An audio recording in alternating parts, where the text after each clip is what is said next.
Let's chat.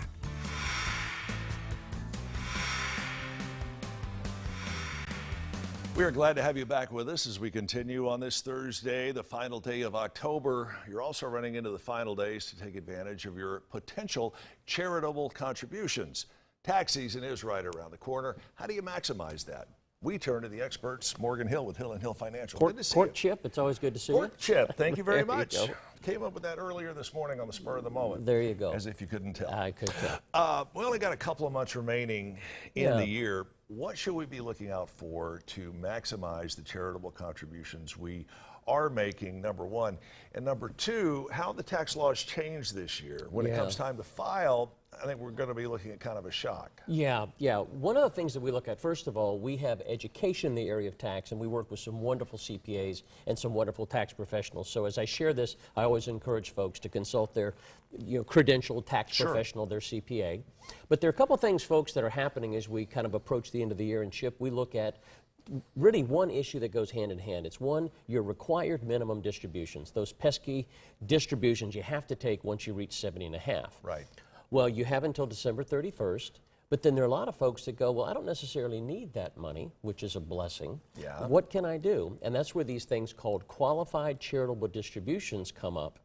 And what happened was, when the new tax laws changed in 2017, this thing about qualified charitable distributions that's been around for a number of years really kind of came into the forefront about how you can say, I don't necessarily want to take that RMD. Can I just donate what I would take to charity? And people go, boy, that's great. So I can not increase my taxable income, and I can also do good to my church or synagogue or civic organization. Right. And so that hand-in-hand strategy is really one that folks are going, I never knew you could do that. And it's, again, it's part of the 2017 tax code changes that have now come into effect. For those of us who may not be at that level, Ed, I know you probably can't pull this out of thin air, but let's say two couple, no dependents, total household income $100,000, and they do $10,000 worth of charitable donations over the course of the year. How much of that are they actually going to be able to whack off the bottom line? And see, that's a great question, but it's really tricky now with the change in the tax code, because with these charitable distributions, you get the benefit of now sending it to charity, but you don't get that charitable deduction. And now that the standard deduction has increased, there's a lot less itemization that's going on because those standard deductions have increased whether you're single or married filing jointly. And so now people are trying to say, what are the ways in which I can maximize my tax benefits when some of the rules have changed? And again, that qualified charitable distribution is a key. And one of the things I want to just share for the folks watching at home. Please.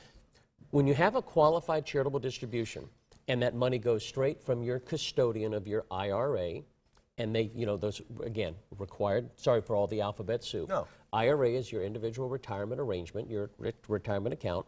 That money, that required distribution, goes straight from maybe it's Charles Schwab or Raymond James or Edward Jones, goes straight to your charity. Now, the key that you want to remember, folks, is to keep good records. The responsibility falls on the person that's the owner of the IRA to make sure that you get receipts, that it's a qualified charity and not just your brother Ned who is doing something. It's a bona fide 501c3. It's a qualified charity, and to keep good records so that as you make this movement, should you need to stand and justify that, it was all done decently and in order. But it's a great strategy so that people can not have increased ordinary income. They do a great service with the local charity, and people feel really good about that. And it's something that we're seeing now is just kind of part of the tax code as we move forward. So I really encourage people, if they haven't heard of QCD, Qualified Charitable Distributions, it's something they really want to look at. The final thing, Chip, is most of these institutions who do these, about mid-December, they start saying, hey, we're not going to take any more requests. Right. So it's October 31st. You've got about 45 days to really take advantage of this. So I encourage folks, if you haven't heard about this or taken action, you really want to start making your moves now. What happens if you don't meet that required deadline? Now, the qualified charitable distribution is just a benefit. Taking those required minimum distributions is a have to. And here's the kicker. If you don't take it, the IRS will penalize you 50% for what you should have taken, and then they'll make you take the distribution and pay tax on that to boot. Wait a minute, So- run that by me oh, again. Yeah. I caught this, but Yeah, so if when you have these required minimum distributions, one is if you don't need the money, you can do a qualified charitable distribution. But let's say you take it as normal. You just have to get this December 31st deadline met. If you don't, oh, I forgot, or something happened, the IRS will say, Chip, you should have taken $8,000 out of your IRA for your distribution. Because you failed, we're going to penalize you $4,000, make you still take the $8,000 and pay the tax to boot.